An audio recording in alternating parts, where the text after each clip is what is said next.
Okay, today we're going to do 8.8, exponential growth and decay. So just like in the last section, we're going to use exponential functions, but this time we're going to do some word problems, and it has to do with growth and decay. Okay, so your two formulas, you need to write these down. This is your growth, this is your decay. All right, so basically you would take 1 plus, this one is 1 minus. It's the only difference. A is your starting amount, because most of these either deal with money or you'll have a starting amount of whatever you're dealing with. B is the percent of growth or decay, and X is your time that you're dealing with. Okay, so write that down. Pause this and write it down if you need to. Okay, so since 1985, the daily cost of patient care in community hospitals in the U.S. has increased. So we know we're going to use growth, about 8.1% per year. In 1985, such hospital costs were an average of $460 per day. Write an equation. So an equation is going to look just like what we had. So we're going to have y equals our initial amount, which is 460, times 1 plus, and then 8.1%, you have to write that. You can't write it as a decimal. You can't put, you can't write it as a percent. You just can't put 8.1. You'd have to put 0.081. Remember, you move your decimal place over 2 places. So plus 0.081, and then x, because we don't know what the time is yet. That's part B. So that's part A. You just come up with the equation. Initial, percent, there you go. And so really, when you go to solve, it would be 1.081 to the x, because you're adding that. Okay? Use your equation to find the approximate cost per day in 2000. Okay, 2000 is not the number you put. Okay? It wants to know the first one.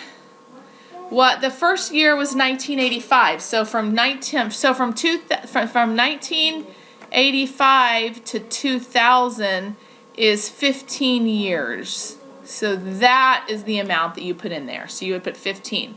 So again, you can just put this in your calculator.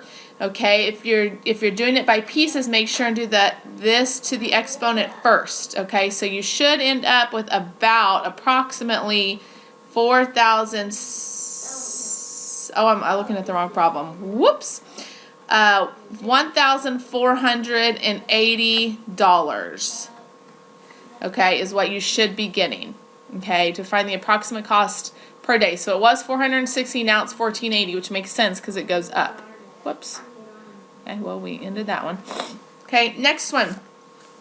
Suppose your parents deposit $1,500 in an account paying 6.5% interest compounded annually when you were born. Find the account balance after 18 years. We are assuming this account is going up, so we will use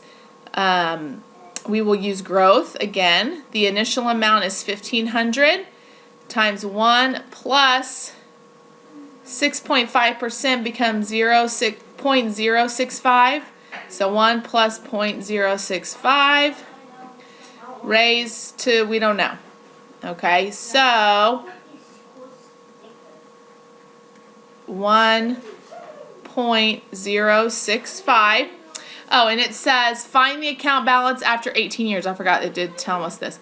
Okay, so that's what we would put in here. 18 years is our X, because it's compounded annually. B will be different. So that means every year. So there's 18 compounds. Okay, so then again, when you do that, you should get about, this is the answer I started to write a minute ago, 4,659.88. Okay, so if every year it compounds, that's what you get. Now, if it compounds quarterly, things become a little different. We have to bump up our formula a little bit here. So quarterly means 4 times a year. Okay, so we have to do we have to divide our 6.5 divided by 4 to put in here. Okay, well, 6.5 divided by 4, and then we move our decimal over. This becomes 0.01625. And then we raise it, since it's 18 years, but it's compounded every 4 times a year, we do 18 times 4. Okay, so this would be 1500, 1.01625 raised to the 72nd. Okay, so if it's compounded quarterly for 18 years, you're going to get a little bit more money. When things are compounded quarterly or semi-annually, you're going to get more money. Okay, so the difference on those is you have to divide this. You have to divide your percent, and then you have to multiply your time. You won't have very many of those. Okay, last one. This will be a decrease or a decay.